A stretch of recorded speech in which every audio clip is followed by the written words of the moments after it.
Salut, bienvenue sur Terra Adventum, nouvelle vidéo d'exploratologie à la découverte d'un explorateur. Voyons aujourd'hui Vasco de Gama, grand navigateur portugais. C'est parti, générique!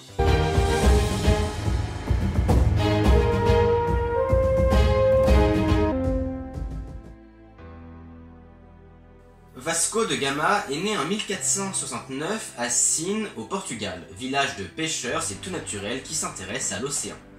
Son père est Estevão de Gama, issu de la petite noblesse, il est le gouverneur de la ville et appartient à l'ordre de Santiago. Bonjour, l'ordre de Santiago, ou ordre de Saint-Jacques de l'Épée, est un ordre militaire et religieux catholique. Une de ses règles est la suivante. Vous vivrez sans bien propre dans l'humilité et la concorde, en obéissant à un maître, en suivant l'exemple des apôtres. Il se trouve que le maître de l'ordre n'est autre qu'à partir de 1481, le roi du Portugal, Jean II. Jean II, qui privilégie les hommes de l'ordre, va donc donner des missions au fils d'Estevão, notre Vasco de Gama. C'est comme ça qu'en 1492, à 23 ans, Vasco doit saisir des navires français sur les côtes portugaises en représailles à certains dommages effectués par ceux-ci sur les navires portugais.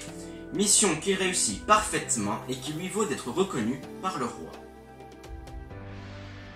Stop! Avant de voir les explorations de Gama, quel est le contexte? Oui, contexte. Le Portugal est l'une, voire la puissance en termes d'exploration, de navigation au XVe siècle.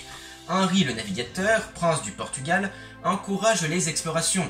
Une grande partie des côtes ouest de l'Afrique est alors découverte, et leur richesse commence à être exploitée.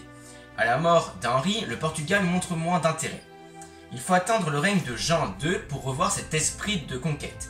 C'est lui qui envoie en 1487 Bartholomeus Dias, qui le premier atteint le cap de Bonne-Espérance. La prochaine étape serait donc d'atteindre les Andes par voie maritime, dans le même but que toutes les explorations du moment, Christophe Colomb par exemple, le commerce des épices. Trouver une voie maritime permettrait de prendre le dessus sur les Vénitiens, les maîtres du commerce de l'époque. En 1495, à la mort de Jean II, c'est Manuel Ier qui devient roi. Avec lui, les explorations se poursuivent, mais en rajoutant un but, trouver le mythique royaume du prêtre Jean. Un royaume effectivement mythique que certains disent avoir déjà vu, mais nul sait où le placer. Dias semble pressenti pour une telle expédition vers les Andes. Mais le roi choisit un autre homme, Estevão de Gama, le père de Vasco. Mais celui-ci meurt avant. C'est dans ce contexte que le roi appelle Vasco de Gama en 1497. Vasco a 28 ans et il devient le chef de l'expédition qui comprend 4 navires, dont le São Gabriel, commandé par lui-même, et 200 hommes, dont Paulo de Gama, son frère, commandant d'un autre bateau. Le but, vous l'avez compris, arriver aux Andes par l'océan, ce qui n'a encore jamais été fait.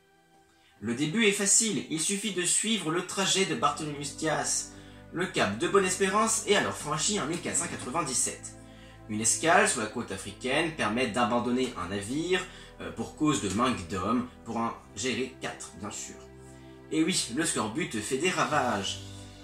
Les Portugais naviguent maintenant dans des eaux inconnues, l'océan Indien. Une autre escale s'effectue à Noël. Le territoire accosté, alors inconnu jusqu'ici, est appelé Natal, en référence au jour de Noël, la naissance de Jésus. C'est là que vient le nom de cette région d'Afrique du Sud. De nombreuses autres escales se font en Afrique pour voir si on peut commercer, mais les côtes sont sous influence arabe et ce n'est pas possible. Les Portugais sont vite rejetés. Et puis, le royaume du prêtre Jean ne peut pas se situer dans un lieu ici inhospitalier aux chrétiens. Enfin, en 1498, ils arrivent en Inde, assez exténués, pas très loin de Calicut, aujourd'hui Kozhikode, qui est aussi sous l'emprise des musulmans.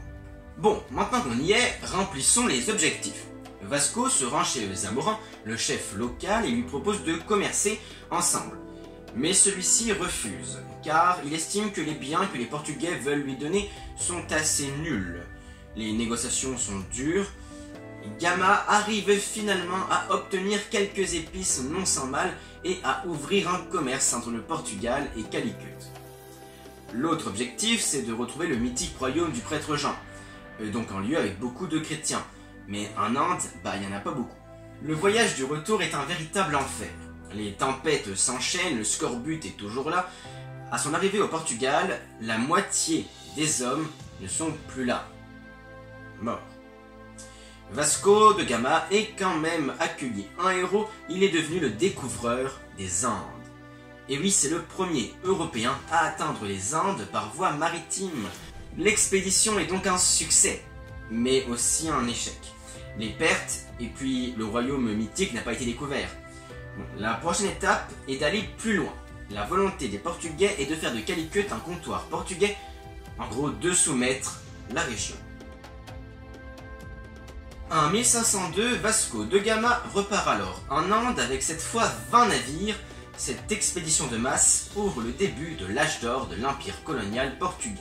Eh oui, le Portugal possède ou va posséder le territoire actuel du Brésil, ainsi que plusieurs comptoirs en Afrique et en Inde. Mais pour ce qui est de l'Afrique, je vous renvoie à la vidéo sur les anciennes colonies en Afrique. Une vidéo très intéressante, et je ne dis pas parce que j'y suis. Cette expédition est aussi très violente. Les Portugais bombardent le port de Calicut en représailles d'un massacre orchestré contre l'équipe de Pedro Álvares Cabral en 1500.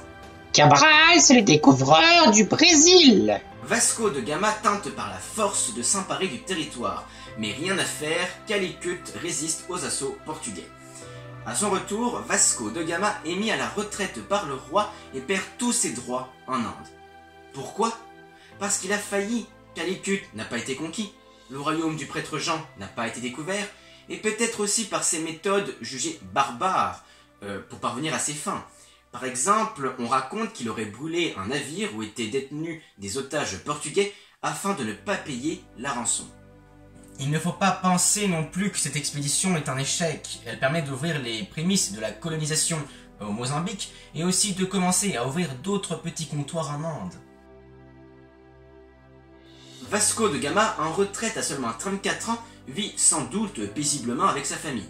En 1524, le nouveau roi du Portugal, Jean III, lui donne le titre de vice-roi des Andes, titre qu'il mérite plus que quiconque et qu'il obtient enfin. Vasco décide alors de retourner en Inde pour mieux gérer tout ça. C'est son 3e voyage. Malheureusement, il meurt peu de temps après son arrivée à 55 ans. Pour conclure, Vasco de Gama mérite bel et bien son titre de découvreur des Indes. Le Portugal devient par la suite, un peu grâce à lui, une véritable puissance maritime, commerciale et coloniale, principalement en Afrique. En Inde, cependant, c'est un peu plus compliqué, à cause principalement de la concurrence acharnée des autres puissances coloniales. J'espère que cette vidéo vous aura plu, si c'est le cas n'oubliez pas de l'aimer, de la partager et surtout abonne-toi.